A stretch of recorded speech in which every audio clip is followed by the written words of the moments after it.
آج کی اس خوشگوار صبح میں آپ سب کو میرا سلام۔ آج کے اس خوبصورت دن اور سہانی صبح میں ہم ایک بار پھر آپ کی خدمت میں حاضر ہیں۔ حسب معمول ہم اپنے دن کا آغاز خدائے بزرگ کی حمد و ثنا کرتے ہوئے کریں گے۔ فضل نالیرا بخش گناہ سب میرے وانگوں فضل رحم کر تو یوں تے میرے فضل نالیرا فضل نالیرا بخش گناہ سب میرے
خدا کی حمد و ثنا کرنے کے بعد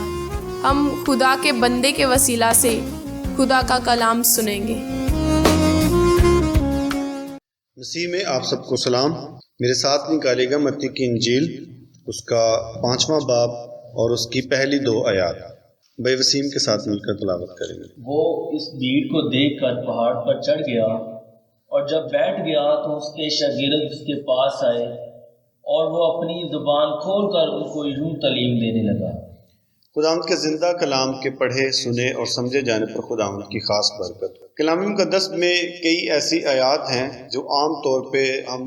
دیکھیں یا ان کو جاننے کی کوشش کریں تو ہمیں یہی لگے گا کہ یہ بات کوئی اتنی زیادہ اہم نہیں ہے، یہ نہ ہوتی تو پھر بھی کام چل جاتا۔ جیسے یہاں پر بھی یہ جو 2 آیات ہیں، جب پہاڑی واز کو شروع کیا گیا تو سٹارٹنگ میں یہ 2 آیات لکھی گئیں، لیکن یہ 2 آیات بھی اپنی جگہ پر اہمیت اتنی ہی رکھتی ہیں کہ جتنی اہمیت دوسری آیات کی یا دوسری باتوں کی ہے۔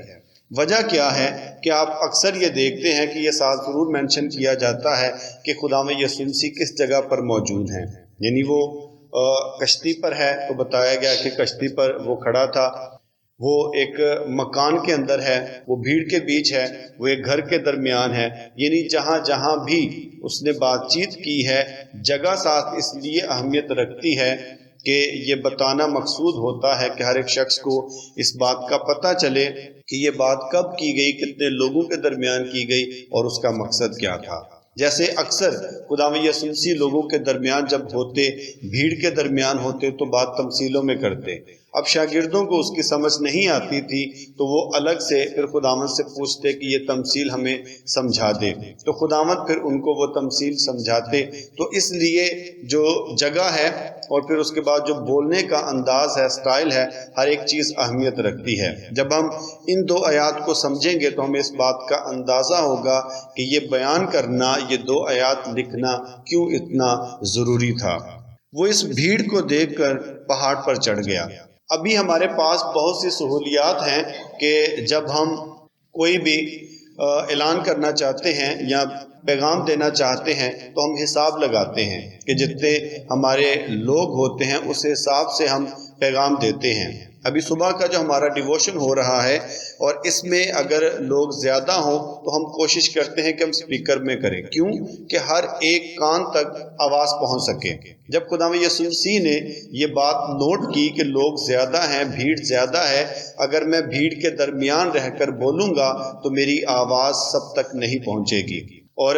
اس بات کو دیکھتے ہوئے خداوند یسوع مسیح نے ایسی جگہ ڈیسائیڈ کی کہ جہاں پر میں کھڑا ہوں گا تو سب مجھے دیکھ بھی سکیں گے اور دوسری بات کہ سب میری آواز بھی سن سکیں گے۔ تو خداوند یسوع مسیح جس جگہ پر موجود تھے اس جگہ سے اٹھ کر وہ پہاڑ پر چڑھ جاتے ہیں، یعنی ایسی جگہ پر چلے جاتے ہیں ان کی آواز ہر ایک کان تک پہنچ سکے۔ ہمارا مقصد بھی یہی ہوتا ہے کہ جب ہم بول رہے ہوتے ہیں، خدا کا کلام ہم سنا رہے ہوتے ہیں یا پرستش کر رہے ہوتے ہیں، تو اس کا مقصد بھی یہی ہوتا ہے کہ جو آواز ہے وہ ہر ایک کان تک پہنچ سکے۔ یعنی کل کو جب حساب کتاب ہوگا، عدالت ہوگی، تو کوئی شخص یہ نہ کہہ سکے کہ میں نے تو یہ سنا ہی نہیں، مجھے تو اس بات کا پتہ ہی نہیں۔ اس لیے کلام مقدس میں سے جو کچھ بھی پڑھا جاتا ہے، جو کچھ بھی سنایا جاتا ہے، وہ ایسے ماحول میں سنایا جاتا ہے کہ ہر ایک شخص اس کو سن سکے اور اس کو اپنی زندگی میں شامل کر سکے۔ تو جو پہلی چیز ہے کہ وہ پہاڑ پر چڑھ گیا، اس کا جو مقصد تھا وہ یہ مقصد تھا کہ میں اونچی جگہ پر ہوں گا، بھیڑ زیادہ ہے اور اس کی وجہ سے ہر ایک شخص کے کان تک آواز پہنچ سکے گی۔ اس وقت کی جو بلڈنگز ہوتی تھی کہ جہاں پر کھڑے ہو کر جو بڑے لوگ تھے، ہم جیسے پینتوس پلاطس تھا، اس وقت کا گورنر تھا، یا اسی طرح سے کچھ اور لوگ تھے، پرانے دور میں جو بلڈنگز تھی وہ بڑی بڑی بنائی جاتی تھی اس لیے کہ اس کے اوپر کھڑے ہو کر وہ یہ کر سکے۔ اور جو آج آپ کو مینار نظر آتے ہیں یہ بھی چرچ سے شروع ہوئے، تاکہ چرچ کے جو اوپر والے مینار تھے ان پر اوپر گھنٹی ایک لگائی جاتی تھی اور اس گھنٹی کو بجایا جاتا تھا تاکہ دور دور تک یہ پتہ چل سکے کہ چرچ کا ٹائم ہو گیا اور لوگ چرچ میں آ سکیں۔ دوسرے جو مذاہب تھے انہوں نے بھی اسی چیز کو اپنا لیا کہ انہوں نے اونچے مینار بنائے، کیونکہ اس وقت سپیکر کی سہولیات نہیں تھی تو وہ اونچی جگہ پر کھڑے ہو کر بلایا کرتے تھے۔ تو یہ ایک اہم چیز ہے کہ اونچی جگہ پہ کھڑے ہونا تاکہ ہر ایک کان تک آواز بھی پہنچ سکے اور سننے والوں کو مشکل بھی نہ ہو۔ دوسری چیز ہے اور جب بیٹھ گیا، جب ہم بات کرتے ہیں بیٹھنے کی تو یہ اختیار کو ظاہر کرتا ہے۔ جب وہ بیٹھ کر بات کر رہا ہے تو اس کا مطلب کہ جو بات ہے وہ چھوٹی نہیں ہے، وہ بڑی بات ہے۔ اور جب ہم پہاڑی واز کی بات کرتے ہیں تو یہ تو کئی ابواب تک یہ چلتا رہتا ہے، اور اس میں ایک نہیں بلکہ بڑے سارے پوائنٹ اس میں آتے ہیں۔ تو ضرور ہے کہ جب خداوند یسوع مسیح یہ ساری باتیں کر رہے ہوں گے تو ان کا یہ خیال ضرور ہوگا کہ جو مجھے لوگ سنتے ہیں وہ میری باتوں کو نوٹ کریں، میری باتوں کو سمجھیں اور ان کو اپنی زندگی میں شامل کریں۔ اس لیے بڑے اہتمام کے ساتھ سب سے پہلے وہ پہاڑ پر چڑھ جاتے ہیں اور اس کے بعد بیٹھ جاتے ہیں تاکہ لوگ بھی ریلیکس ہو کر تسلی کے ساتھ میری بات سنیں، میری بات کو آئی گئی نہ کریں، بلکہ وہ اس بات پر غور کرتے ہوئے کہ میں اس کو بڑی اہمیت دے رہا ہوں وہ بیٹھ جاتے ہیں۔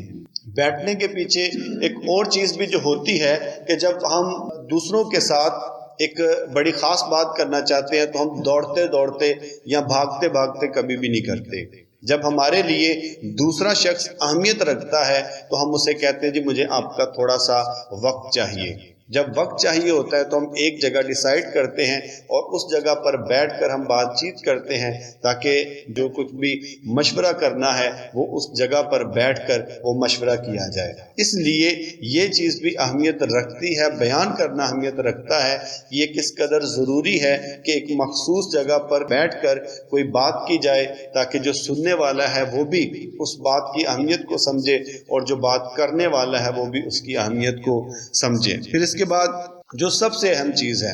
اور شاگرد اس کے پاس آئے۔ آپ دیکھیں کہ کتنی بھیڑ ہے، آگے چل کر آپ کو اس کا اندازہ بھی ہوگا۔ اگر ہم بات کر لیں صرف اسی کھانے کی جس میں 5 روٹیاں اور 2 مچھلیاں تھی، وہاں پر بتایا گیا کہ صرف 5000 کے قریب مرد تھے، اور اس میں عورتیں بھی شامل تھیں اور بچے بھی شامل تھے، کیونکہ جو 5 روٹیاں اور 2 مچھلیاں پیش کی جاتی ہیں وہ بھی ایک بچے کے پاس ہیں۔ ایک ہمارے استاد ہیں، وہ ایک حساب کے مطابق جو ان کا رول تھا اس کے مطابق وہ بتاتے ہیں کہ یہ تقریباً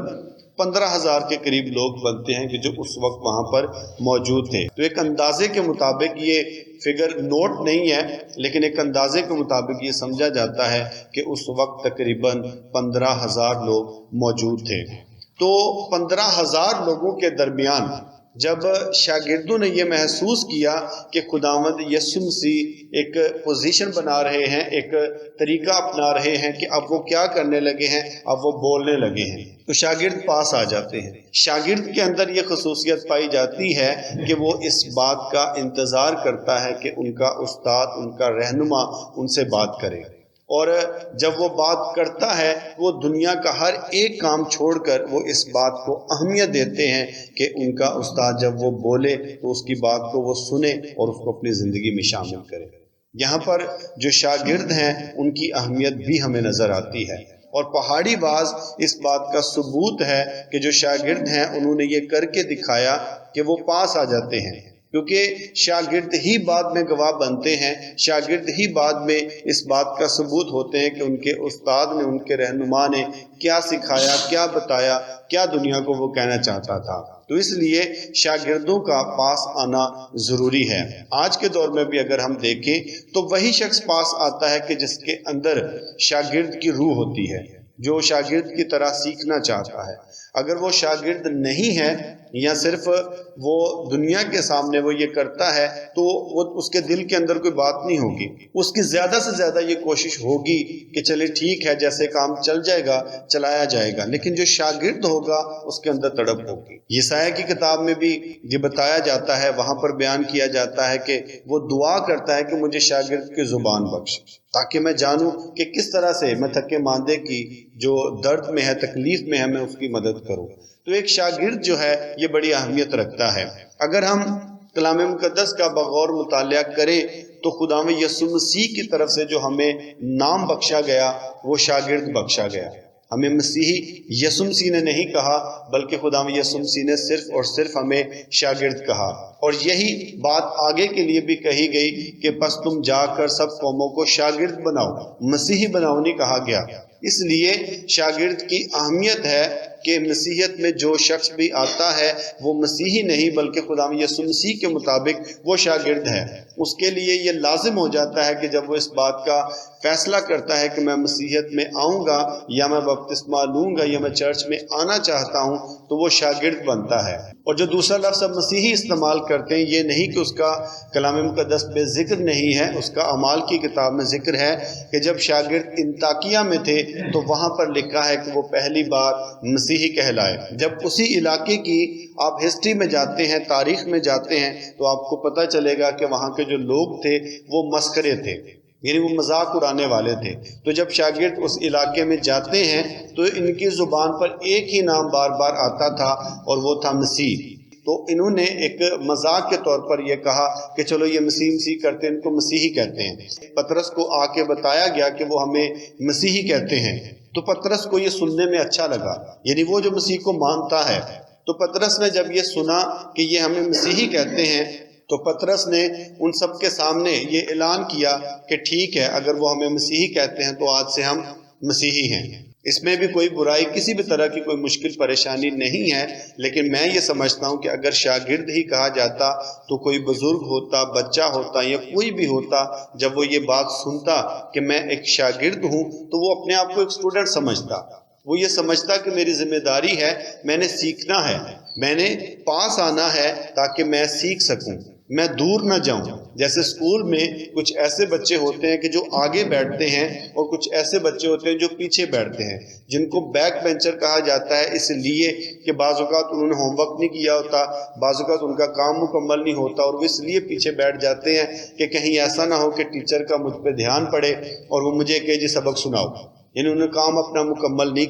کیا ہوتا۔ تو یہ اسکول سے لے کے شاگردیت کی یہ ایک ایسی چیز ہے کہ شاگرد میں یہ خاصیت ہوتی ہے کہ وہ آگے آتا ہے تاکہ وہ زیادہ سیکھ سکے، نہ صرف وہ سیکھے کہ جو ان کا استاد بولتا ہے، تاکہ وہ حرکات و سکنات کے ذریعے سے بھی استاد کو جج کرتے ہیں، دیکھتے ہیں اور سیکھتے ہیں۔ اور یہ سارا پروسیس ہوتا کس لیے ہے یہ آگے بیان کیا جا رہا ہے، اور وہ اپنی زبان کھول کر ان کو یوں تعلیم دینے لگا، یعنی کہ یہ سارا ماحول بنایا جاتا ہے تاکہ کیا کیا جا سکے، تعلیم دی جا سکے۔ اور جب ہم اس ماحول کے اندر فٹ نہیں ہوتے تو آپ سوچیں کہ ہم کیسے سیکھ سکتے ہیں، ہم کیسے ایک دوسرے کو تعلیم دے سکتے ہیں۔ اس لیے ایک ماحول بنانا اور اس ماحول کے بعد اس میں آپ کا شامل ہونا، آپ کا آگے آنا، یہ بڑا ضروری ہے۔ اگر آپ ایسا نہیں کرتے، مثال کے طور پر اگر ماحول بنا دیا جائے، آپ نہیں ہیں تو ماحول کس کام کا؟ پھر اس کے بعد اگر آپ ہیں اور ماحول نہیں ہے تو پھر بھی کوئی مزہ نہیں ہے۔ یعنی ہم آپ سب لوگوں کو بلا لیتے ہیں اور ہم آپ کے لیے کچھ ایسا انتظام نہیں کرتے۔ پہلی بات کہ ہم آپ کو یہ سہولت میسر نہیں کرتے کہ آپ کے ہر ایک کان تک ہماری آواز پہنچ سکے، ہم آپ کو یہ سہولت نہیں دیتے کہ آپ کے بیٹھنے کے لیے اچھی جگہ ہو، ہم آپ کو یہ سہولت نہیں دیتے کہ آپ بڑی آسانی کے ساتھ ہماری بات کو سن سکیں، آپ قریب آ سکیں اور بات پر غور کر سکیں، تو پھر اس میں ہماری کمزوری ہوگی۔ لیکن اگر ہر ایک چیز آپ کو بخشی گئی ہے تو اس کا مطلب ہے کہ پھر کمزوری آپ میں رہے گی، آپ کو چرچ کی وجہ سے کوئی پریشانی یا مصیبت نہیں ہے۔ اس لیے یہ دونوں چیزیں ضروری ہیں، ایک ماحول بھی اور دوسرا ہمارا پاس آنا، ہمارا موجود ہونا بھی ضروری ہے۔ خدا آج کے کلام کے وسیلے سے ہمیں بہت برکت اور ایمان بخشے۔ یقیناً آپ سب نے کلام کے وسیلہ سے برکت پائی ہوگی۔ آئیے ہم کلام مقدس کے لیے اور ساری عبادت کے لیے شکر گزاری کریں گے، اور یہاں موجود لوگوں کے لیے اور آن لائن سننے اور دیکھنے والوں کے لیے دعا کریں گے اور برکت چاہیں گے۔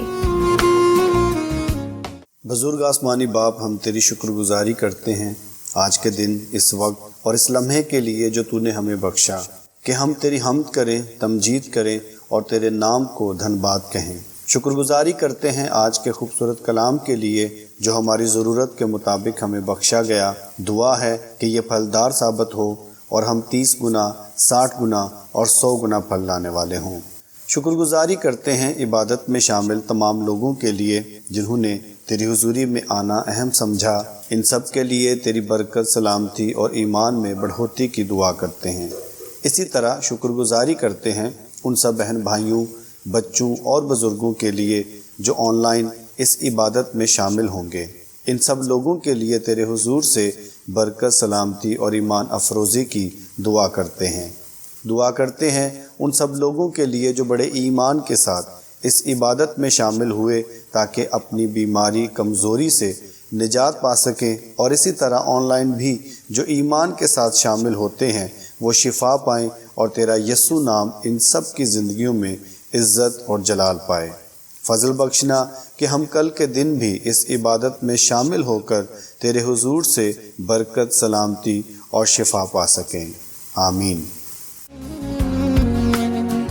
یقیناً آج کی یہ عبادت آپ کے لیے بابرکت رہی ہوگی۔ اجازت چاہیں گے۔ مسیح میں آپ سبوں کو سلام۔